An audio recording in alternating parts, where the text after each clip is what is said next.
everybody, my name's Joe Piazzo and this is my house on Page Street. It didn't always look like this. It actually was an abandoned property that I bought off the city a number of years ago, but after a lot of hard work, it went from being just a house to my home.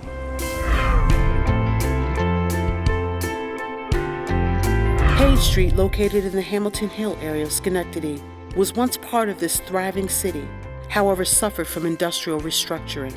Today, Page Street is still suffering due to crime and multiple abandoned homes. However, one community resident decided to invest and renovate this abandoned house into his beautiful home. This is just about all left of major dust. As you can see, we've made some inroads.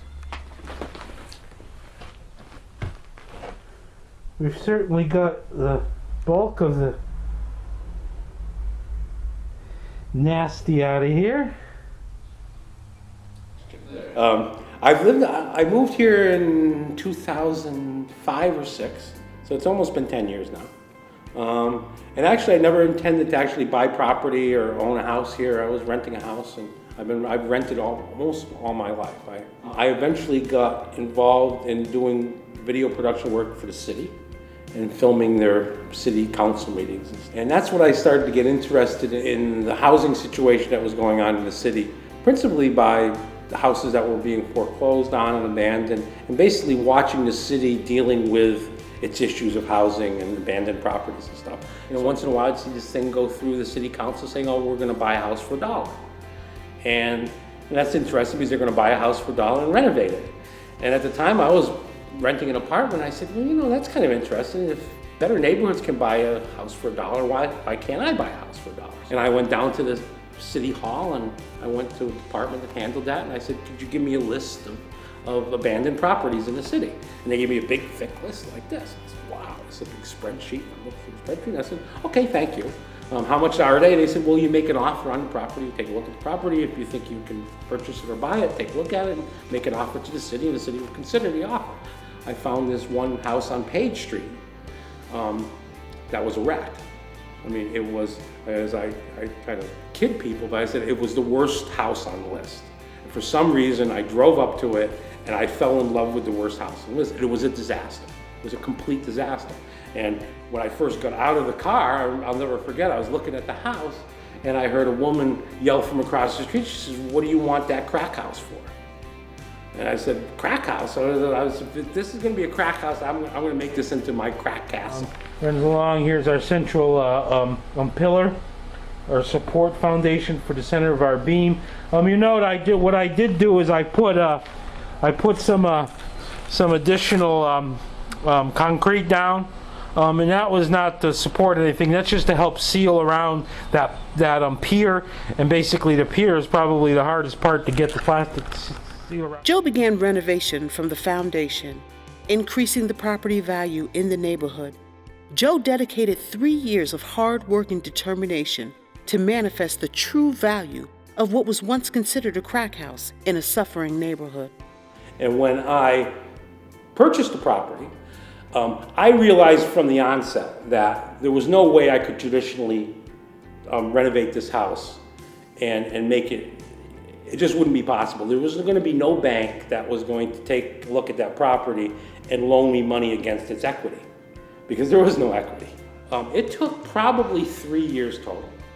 And there was a lot of obstacles to doing this house in the way that I needed to do it to renovate it.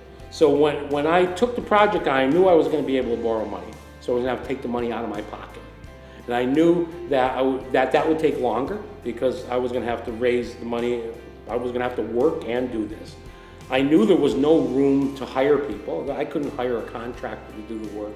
I had to save money every possible way I could. So I reused almost everything that I could possibly use in the house. If the water heater was good, it went out in the backyard, and when I finished cleaning up and renovating, I put it back in.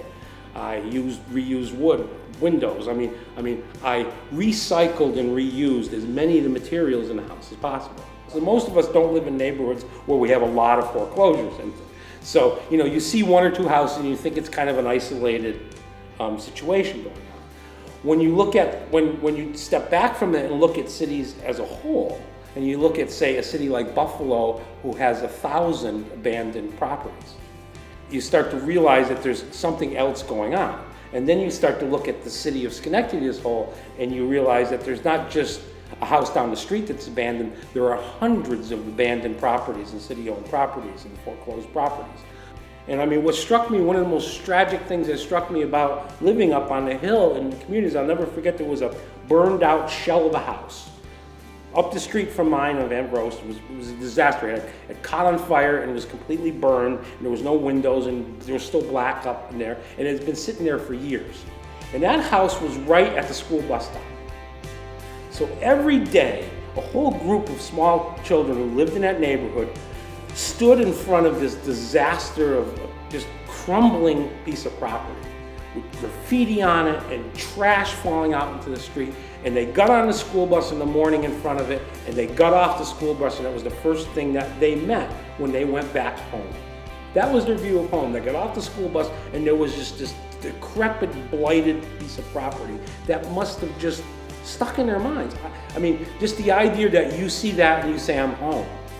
For a lot of people, never reach that. But that's what those blighted properties do to these neighborhoods, is they destroy the self-esteem of the people who live there. You walk by them and you look at them, we say to people, why don't people have more respect for their properties? But they also look at things every day, and they look at these properties and they say to themselves, well, how can I possibly have respect for myself if I'm living in an environment which nobody else respects me?